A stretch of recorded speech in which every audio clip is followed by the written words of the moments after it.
We got to spend 2 days with Father G and his team, and it also changed the trajectory of my life. And we can all read about everything that he's done in the last 35 years, the world's largest gang intervention and reentry program. But I think he's a walking saint. I think he's a walking saint. And so I am so humbled and honored, G, that you're here. And Memphis, please give a warm welcome for Father Gregory Boyle.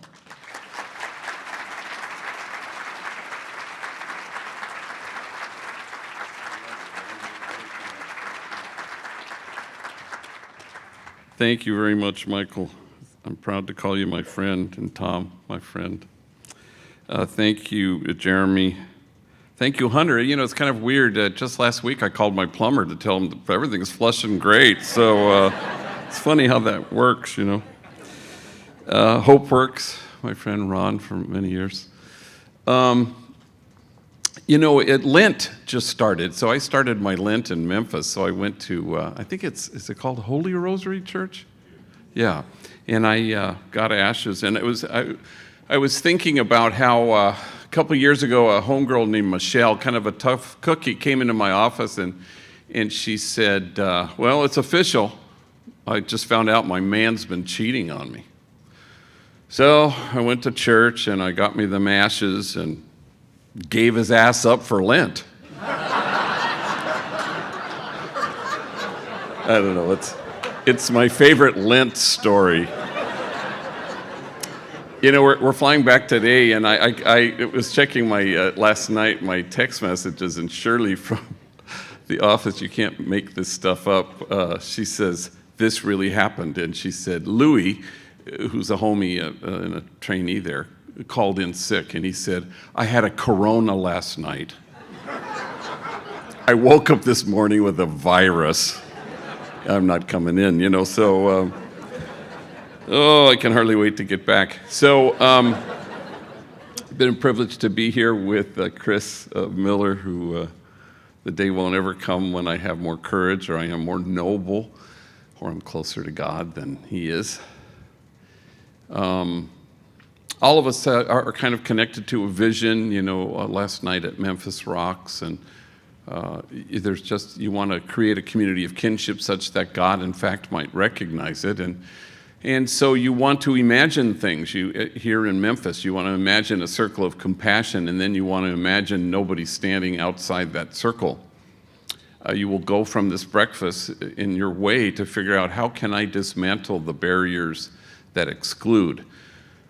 And to that end, we all inch our way out to the margins, because that's how the margins get erased if we choose to stand out at them.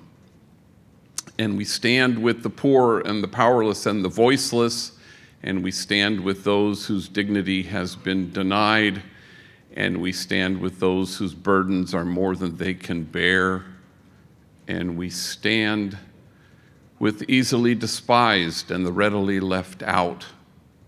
We go to the margins and we stand with the demonized so that the demonizing will stop.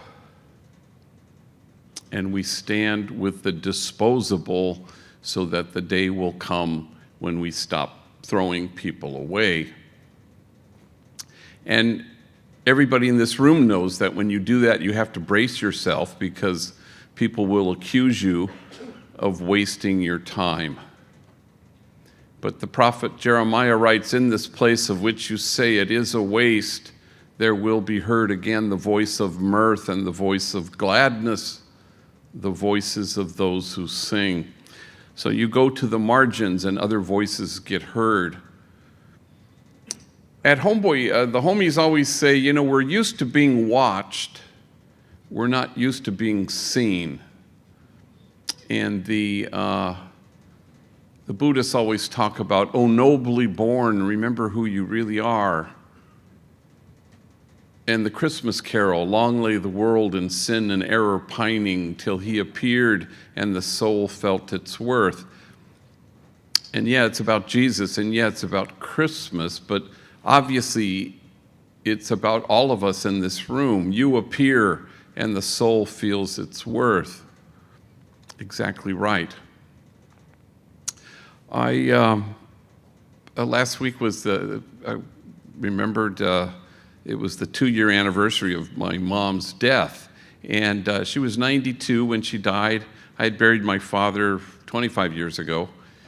And she had 8 kids, 5 girls and 3 boys. My dad used to always say 3 hits and 5 misses, which my sisters hated. But she died as anybody would want to die, in her own bed, in her own house, surrounded by her kids.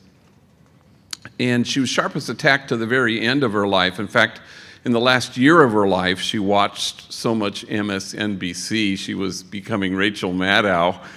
And she wasn't a lick afraid of dying, I can remember about 3 weeks before she died, with exhilaration, she said to me, "I've never done this before," and it's like something you might say just before skydiving, and in fact, her last words to me were the day before she died. I was sitting by her bed alone, which never happened, and she was sleeping. When she woke up, she saw me there, and she said, "Oh, for crying out loud," and she went back to sleep. Well, she was pissed that she hadn't died yet, and I'm going, sorry. Well, the next day, again, this never happened. I was alone with her at noon, and she was asleep, and her eyes go wide open, and she lets out this glorious, wondrous gasp. And she left us. And nobody in earshot of that sound could ever be afraid of death again. But I remembered that in the last weeks of her life, there'd be her kids, 2 of us or 5 of us or all 8 of us around her bed, and she'd be in and out of consciousness. And when she would come to, she would lock onto one of us. And she'd say with breathless delight, "You're here. You're here." And I always think about that at Homeboy, that it's about seeing people. A homie said to me the other day, "Once you see me, I remember who I am." And so what you want to do is return people to themselves. Everybody in this room is invited to be enlightened witnesses, people who through your tenderness and your courage and your love and attention return people to themselves. At Homeboy, we're kind of allergic to the notion of holding the bar up and asking folks to measure up. We don't do that. We just hold the mirror up and tell people the truth. But we know that you have to always and endlessly dismantle messages of shame and disgrace that get in the way, that keep people from seeing their truth. The great scripture scholar Marcus Borg says that the principal suffering of the poor throughout history and throughout Scripture is shame and disgrace, and I think that's quite right. Every homie who walks into our office comes barricaded behind a wall of shame, and only tenderness can scale that wall. And so you have to reach in and dismantle these messages. There's a line in the Acts of the Apostles that says, "And awe came upon everyone." And it suggests that the measure of health in any community at all may well reside in our ability to stand in awe at what the poor have to carry, rather than stand in judgment at how they carry it.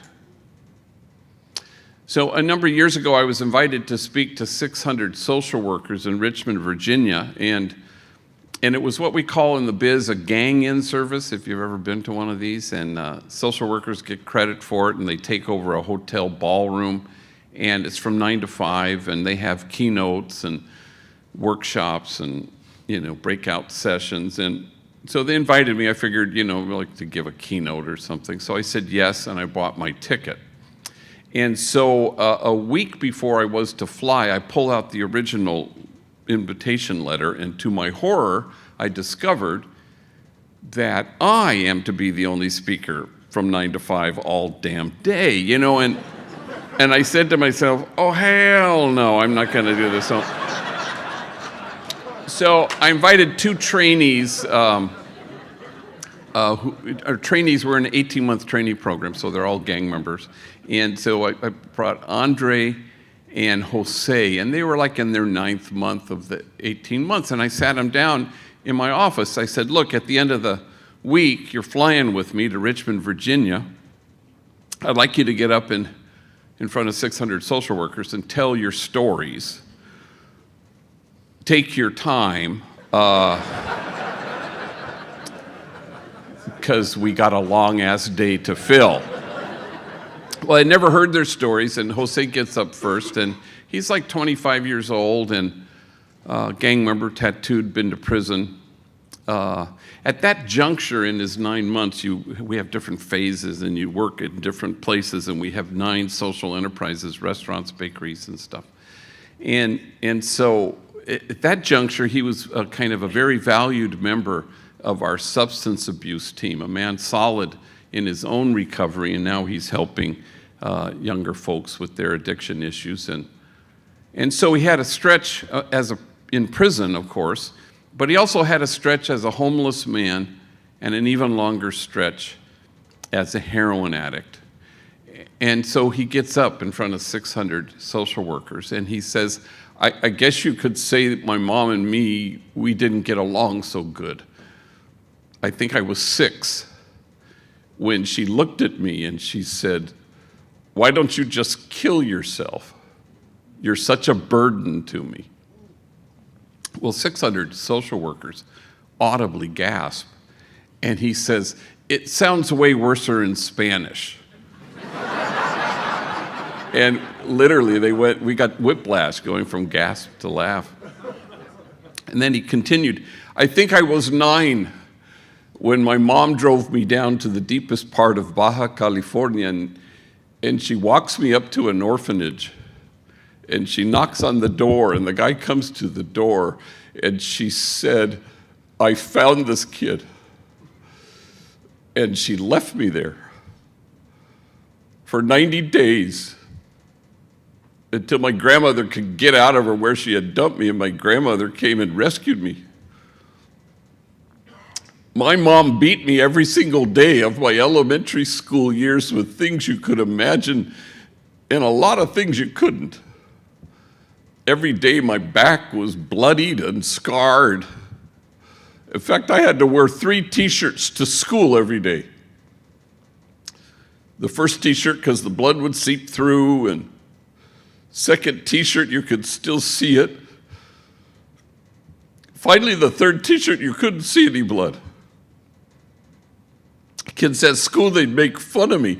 Hey, fool, why are you wearing 3 t-shirts? It's 100 degrees.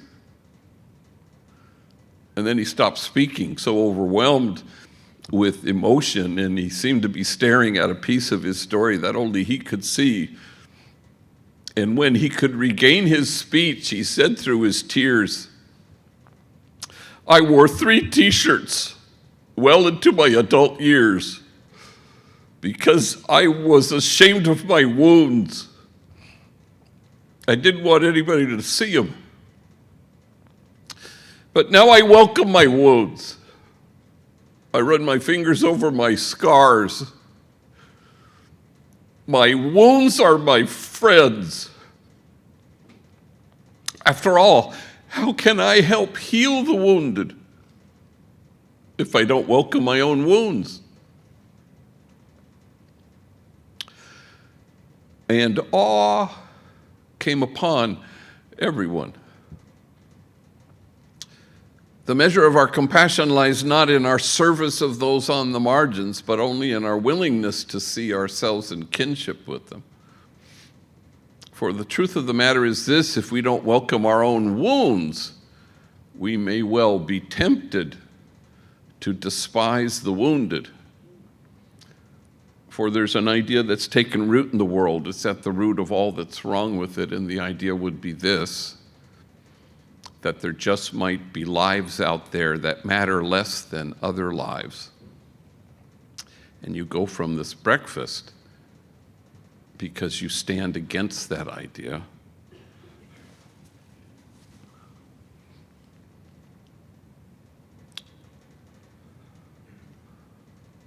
Let me end with this.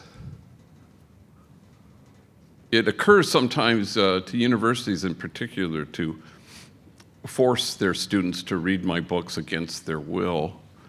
I'm not complaining. But my alma mater, Gonzaga University in Spokane, Washington, now number 3. And they're going to break my bracket like they do every year, so I'm just used to it. So they had forced their incoming freshmen to read Tattoos on the Heart. And so they said, would you come up and speak? And I said, sure. And they said, could you bring 2 homies with you? And I always do if people are going to pay for it. And so, and I always pick homies the same way. I always pick rivals, enemies among our trainees, just, to force them to share a hotel room just to mess with them. And I always pick homies who have never flown before just for the thrill of seeing gang members panicked in the sky. I remember once, it's an absolutely true story, I was at LAX with 2 older vatos, and we were flying to DC, and one of them, dead serious, said to me, hey, G, are we flying Virgin Airlines because it's our first time? I said, yeah, it's a requirement. We'll be coming home on American. So I picked 2 homies, Bobby, an African-American gang member who worked in the bakery at the time, and Mario, who worked in our merchandise store where we sell stuff. And I've done this 1,000 times with men and women. I've never picked anybody like this guy Mario. I mean, he was absolutely panicked to the bone and terrified and petrified. And in fact, he was hyperventilating, which I'd never witnessed in another human being. He was like that, and we hadn't even, boarded the plane yet. And so we were at Burbank Airport, which is kind of small, and big bay windows, Southwest Airlines mainly, and they don't have that hermetically sealed chute to board the plane. You have to walk out onto the tarmac like you're the president, and you climb up the stairs that go to the front of the plane, big feature at Burbank, the steps that go to the back of the plane. And so I'm sitting there with Mario. Bobby's exploring Burbank Airport, and the plane arrives, it's early morning, and people are deplaning, and I turn to Mario and I go, hey, Mario, that's going to be our plane, and like this, and I think, wow, he may die before we actually climb those stairs. And then I see our flight crew arrives, and the pilots and the flight attendants, and I remember there are 2 female flight attendants. Both of them have very large cups of Starbucks coffee, and they're schlepping up the front stairs to board the plane. And Mario turns to me and he goes, when are we going to board the plane? And I said, well, as soon as they sober up the pilots.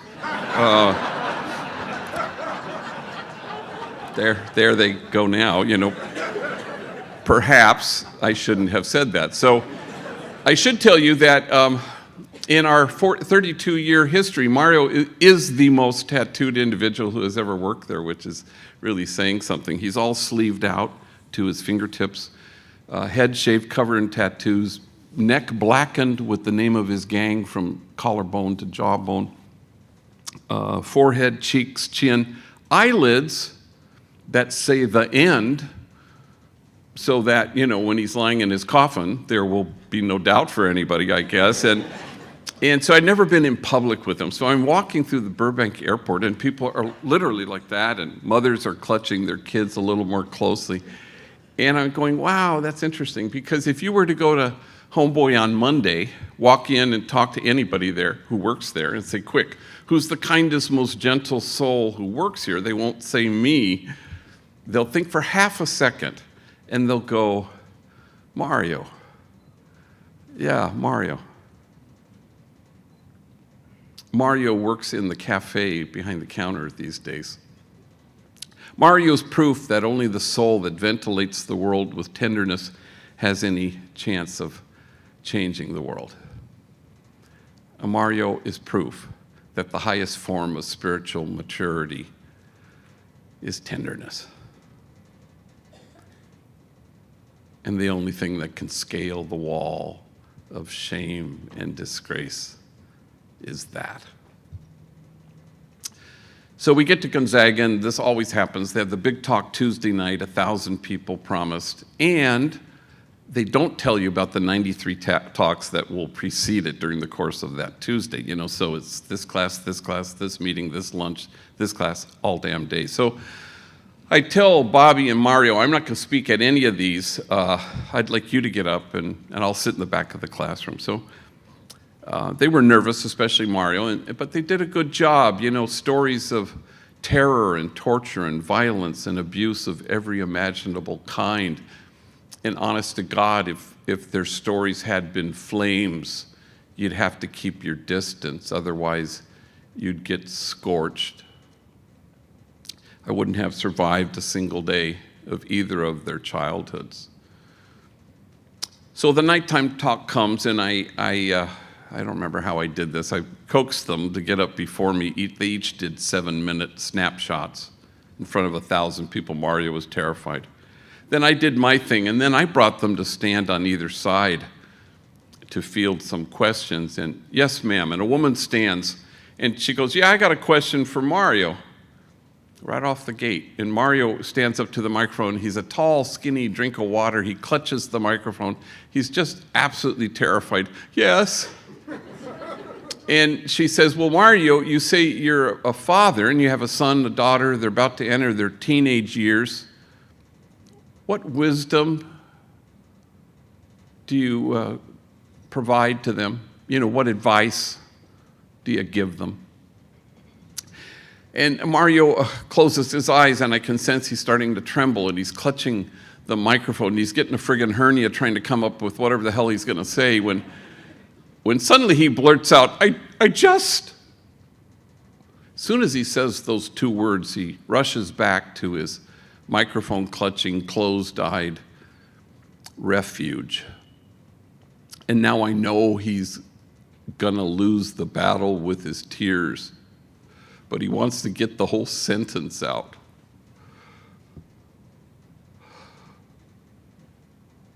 I just don't want my kids to turn out to be like me. And there's silence until the woman who asked the question stands again, and now it's her turn to cry, and she says, why wouldn't you want your kids to turn out to be like you? You are loving, you are kind, you are gentle, you are wise. I hope your kids turn out to be like you. And 1,000 total perfect strangers stand, and they will not stop clapping. And all Mario can do is hold his face in his hands, so overwhelmed that this room full of strangers had returned him to himself. They saw him, and everybody sitting there had been returned to themselves because the feeling's mutual. Everybody looking in each other's eyes and saying, oh, nobly born, remember who you really are. And the soul feels its worth when somebody actually sees you and says, you're here, you're here. And so our task to go from this breakfast is to find our way out to the margins, to the disposable and the demonized and the easily forgotten, and create a community of kinship such that God, in fact, might recognize it. We go from here to imagine a circle of compassion, and then imagine nobody standing outside that circle. And soon enough, none of us care if anyone accuses us of wasting our time. For in this place of which you say it is a waste, there will be heard again the voice of mirth and the voice of gladness, the voices of those who sing. Thank you very much.